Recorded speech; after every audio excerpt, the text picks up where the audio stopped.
Welcome to another episode of The Dissection. So much is going on. We are no longer at room temperature here. The oven is hot. The water is boiling. The air fryer is sizzling. What am I talking about? Vusi Matlala is not coming out of those prison cells. The cat is not coming out of the hat. You can have 9 lives. You can have 9 wives. But sooner or later, you will have your day of reckoning. And the day of reckoning for Vusi Matlala is getting closer and closer.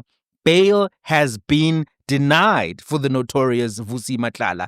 Bail has been denied for the Kathmandu Vusi Matlala. Bail has been denied for the biggest tacky Gucci suit customer in Africa. Those suits are hideous. Vusi Houdini Matlala. Bail denied. He's a central figure in all of the scandals that have been playing out in the last 8 years. Yes, I said 8 years. He formed his company, Cat Protection Services, with none other than Hangwani Morgan Maumela, the nephew of President Ramaphosa. And he appears to have been playing the role of the enforcer in all of the Tembisa Hospital scandal, in all of the Gauteng Health Department scandals, and much more, because these people had a pot on every stove. They had their hands in every pot. They were in it, and they were trying to get money from every industry that they could intimidate people to get a government contract in. So he's facing right now serious charges of attempted murder, money laundering, defeating the ends of justice, some of which are related to a failed hit on his Hosh Kari Mama, his BBL Turkish delight, who disappointed him and left him. So he attempted to have her taken out in October of 2023. They call this guy a businessman, Vusi Matlala. In the media, they're still calling him a businessman. I don't think we should call Hosh business real business. We shouldn't call Hosh business real business. I mean, if we were to find out that somebody's a human trafficker, would we call that person a businessman even if they registered a company with SIPSI? No! Call these people what they are. And don't be afraid to mention some of these people whose names shall not be mentioned. The Morgan Maumelas, the real movers and shakers in this game. So Vusi Matlala is likely to face more charges as time goes on, because the weapons which were found at his company have been linked to 18 murder investigations. I thought King Von was bad. This man right here, Katiso Molefe, these guys, the kind of enforcing that they were doing for the real Hosh Dons, it's crazy. These are hectic numbers. This is what the police spokesperson had to say.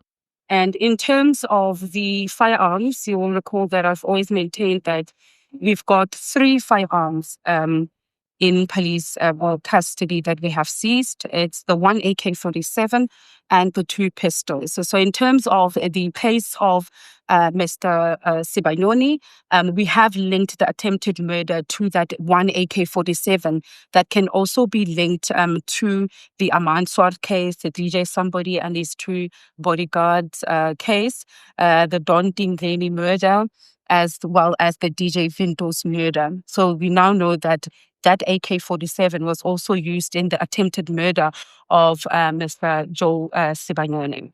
And then in terms of the DJ Vetti's case, we are positively linking the pistols, one of the pistols that we have seized and that is in custody, that is in police SAP 13, to the attempted murder of DJ Vetti, so one of the 9mm pistols that is in custody. And then in terms of the cases, I previously mentioned that we couldn't rule out the possibility of adding more cases to both cases when we are referring now to the Katiso Molefe case as well as the Cat Matlala case. I previously indicated that we were linking those 3 firearms with 10. The cases have now risen to 18. These include murder, attempted murder, and other serious crimes. So we're now sitting at 18 cases where we are linking these 3 firearms that are in our possession. You will recall that the Tebo Hotobejani AK-47 has not been found. We are still looking for that particular AK-47. And so in police possession, we have the one AK-47 and 2 pistols. So 3 firearms that are now positively linked to 18 cases, which include your murder, attempted murder, and other serious crimes. So we cannot also rule out the possibility of adding other cases. The numbers continue to rise.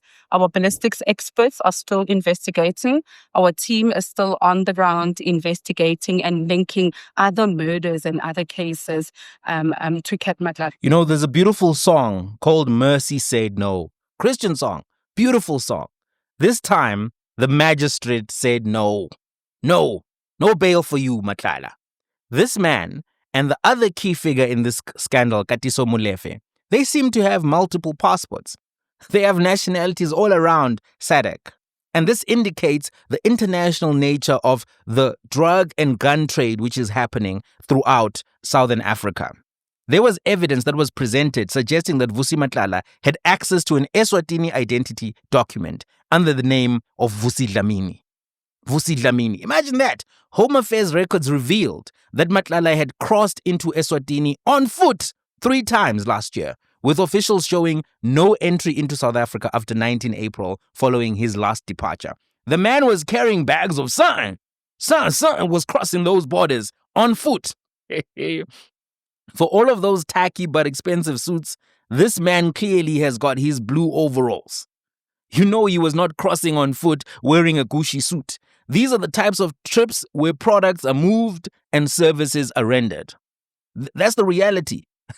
This guy, you know, you can tell that he's a healthy guy. You know, that man almost has abs. The mkaba is struggling to emerge there on his stomach. That's because he's active. He's active. He is one of the people who is involved physically so. He probably has some, diet that he recommends there in the prison cells. No, Ntwana, mina ngidla maveji, mina ngidla this and this. The man is drinking water.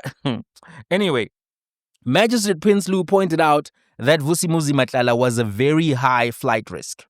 She stated, the allegation that Matlala has access to an identity document of Eswatini coupled with irregularities of travel, suggests potential to exit and re-enter the country outside of formal passport control.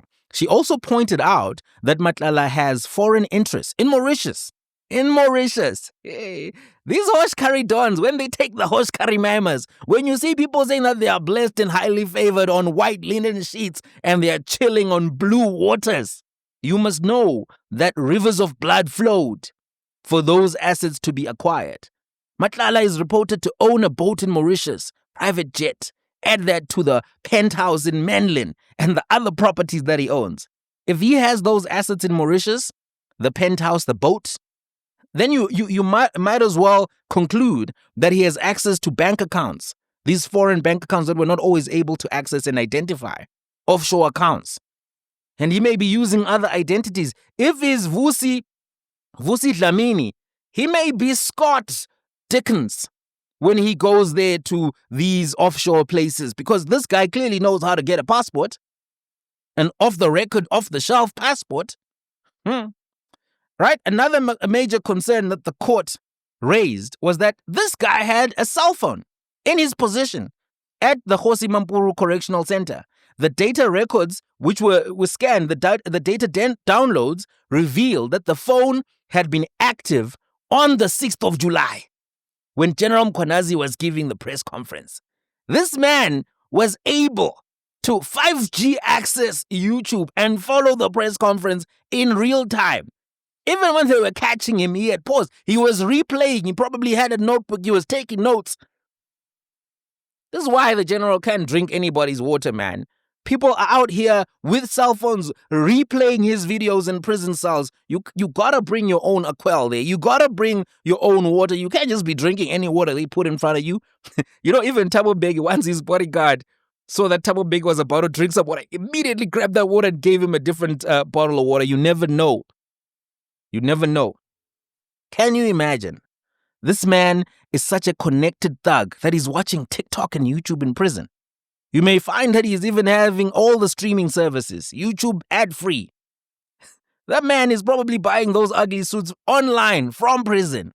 And can we talk about those suits just a little bit? I know it's a serious topic, but yeah, no. This guy, he's doing his best to appear professional, unthreatening to the judges. You know, when you see him sometimes, he's doing as much as he can to persuade the judges he's a decent chap. He's doing the humility walk. You know, you slouch your shoulders. You look at the floor when you walk. He even cut that Abuja beard of his so that he doesn't look like Odogu as much as possible. But that beard of his grows so fast.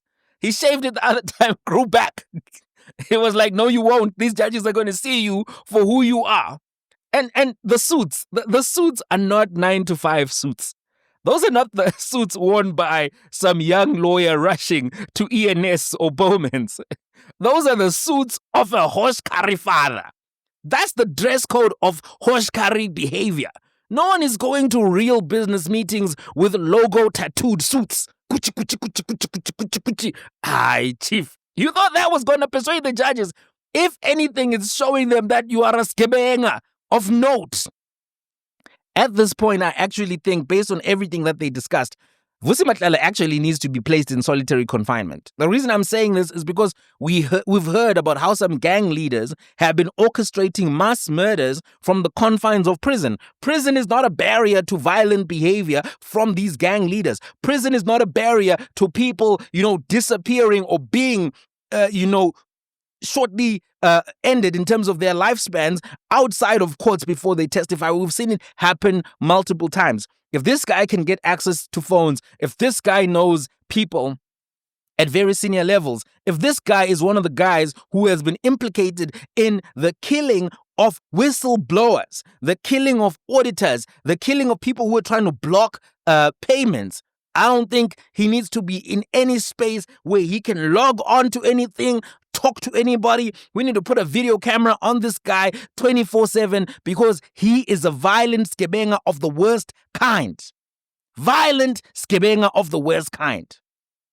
Now think about this. So, Prince Lou raised the issue. She said the discovery of a cell phone while detained underscores the ability of Vusi Matlala to communicate outside lawful channels. The phone contained a contact that was saved as operator. And that's believed to be a police officer. It also showed that Brown Mkhotsi was trying to call Vusi Matlala. And he has been implicated in the broader police capture allegations, police infiltration allegations. This chap right here, Brown Mkhotsi, is one of the keys to this whole telenovela. Tupac wasn't lying, guys. South Africa is a movie, drama, series. And one of the characters who needs to be pinned down is Brown Mkhotsi. I wonder actually why he hasn't gone to Clement Manyathela. Or maybe he's still trying to find a way to get his story out. Clement, please get this guy. Please get, because the other interview just basically disappeared. There's only 4 minutes left on the internet of that SABC interview. I mean, he probably spoke for much longer than that. Please get this guy. If Serge Kabong is speaking, get Brown Mkhotsi. Also the media, really. They have been very chill about Brown Mkhotsi. They haven't been reporting about him as much as they should. There is, in all of this energy to write books about Julius Malema, whatever. I really think that the biggest story of 2025 is this story.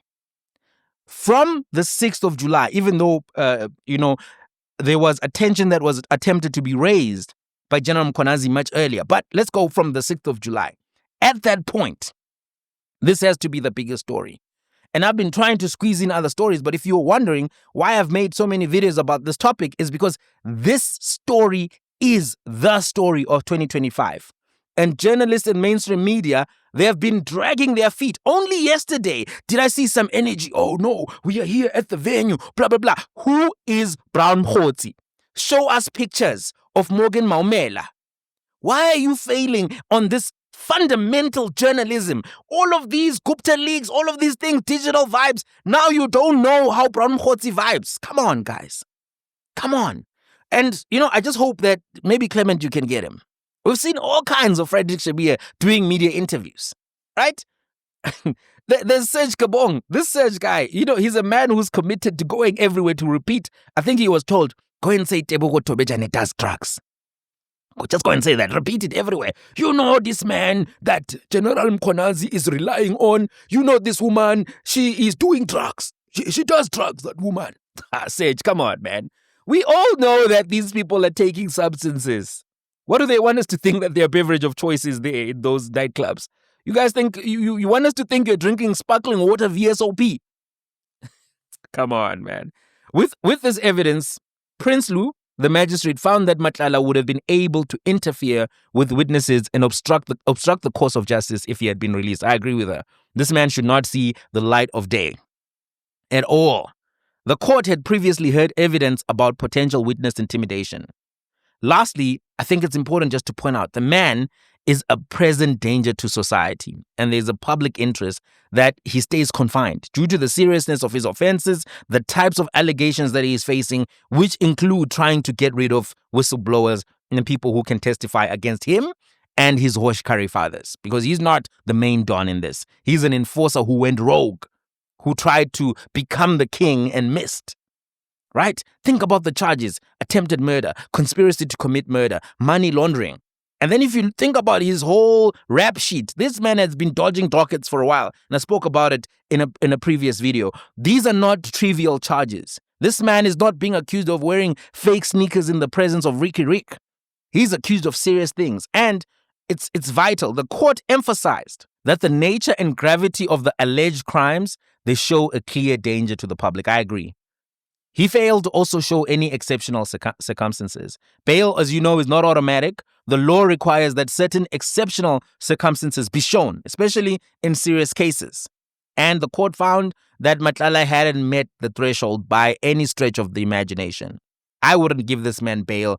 This guy is already a convicted criminal. You know, he has had convictions. He's had so many dockets go missing. This guy, you know, the number of times that they caught him with the dockets that went missing suggests to me that his rap sheet is much longer, because oftentimes the docket doesn't even get opened for such a crook. It doesn't. You know what's scary about all of this, even though Vusi Matlala has been denied bail? Here's what's scary about all of this. The real Hosh Kari Don fathers are still out there. They're still out there. Vusi Matlala made sense compared to what his business partner, Hangwani Morgan Maumela, was making. And don't forget, we're now only hearing, now that the commission is starting and they're trying to make it seem like there's some action, Assets Forfeiture Unit was now saying we're seizing his assets. No videos of the seizure of the assets. Nothing to corroborate that they did it. But when it was Edwin Sodi, they showed us. Because Edwin Sodi, right? They said Edwin Sodi, he's linked to Paul Mashatile. So if we can, show the badness or the horrific conduct of Edwin Sodi and then link him to Paul Mashatile, yes, bring all the journalists when you seize his assets. We need to bring Paul Mashatile down. But now, there's a guy called Morgan Maumela, Hangwani Morgan Maumela. All of a sudden, we don't get to see this dude. We don't get to see his assets being seized. We get some pictures later of some of the stuff, but we don't get the live drive out that we saw with Edwin Sodi. Do you remember how excited the journalists were when they were at Edwin Sodi's house? Look at the mansion, look at the cars, etc., etc., etc. Where is that same energy for Hangwani Morgan Maumela? What's scary is that if you think about Vusi Matlala, he's talking to ministers, former ministers. He's hosting baill at his penthouse. He's calling him a friend, a business associate. He's meeting them in the mansions of his business partner, Hangwani Morgan Maumela. And the media is treating Morgan Maumela like he's Lord Voldemort or something. Did this guy have a fight with Harry Potter? Is there a season that I missed? Or what is it, one of the movies that I missed? Why are you afraid of this guy? No videos of him, no pictures of him. But he's one of the best, well-connected tender bosses of the last 8 years, because his businesses started booming from 2018. His trust fund and all of that, the family trust fund, was registered in 2016. But he really got government contracts in 2018. What else happened in 2018? Think about it. All of a sudden, this guy is moving and shaking. He's hanging out with fixers, Benjani Chauke. Why haven't they interviewed him to ask him about Hangwani? Why haven't they interviewed Hangwani? You mean to tell me everybody can't find this guy, but everyone knows all of his properties and where he lives? He lives in Hyde Park. Why Ningai that side? If his surname was Gupta or Zuma, I know that we would have 3 grannies on the side of the road singing right now, Morgan must go, Morgan must go, Morgan must go. You remember the grannies? Yeah, we saw a lot in the Zuma years. So what's scary is that we haven't even scratched the surface of this thing. Because we don't even have the Hosh Dons who are operating in the Western Cape facing any slowing down of their momentum or business. We know, for instance, that DJ Somebody had differences and difficulties with Ralph Stanfield, a notorious gang leader in the Western Cape. That hasn't been scratched. That surface has not even been scratched. Ralph Stanfield himself, I think, is going through trial or something to that effect, but he's not the only guy in the number blocks. He's not the only guy. The number blocks were accused of getting Western Cape government contracts. Think about that. They're providing security in nightclubs in the Western Cape. Everyone is acting like it's normal. So Vusi Matlala, he may be the cat, and the cat is now in the bag. But we have to seriously remember that we haven't even started dealing with the lions and the hyenas, the Hosh Kari Dons, who are truly controlling all of this. This scandal is not a joke. It's quite serious. It's quite serious. And I hope we're beginning to appreciate the significance and magnitude of what happened on the 6th of July. I'll catch you guys in the comments.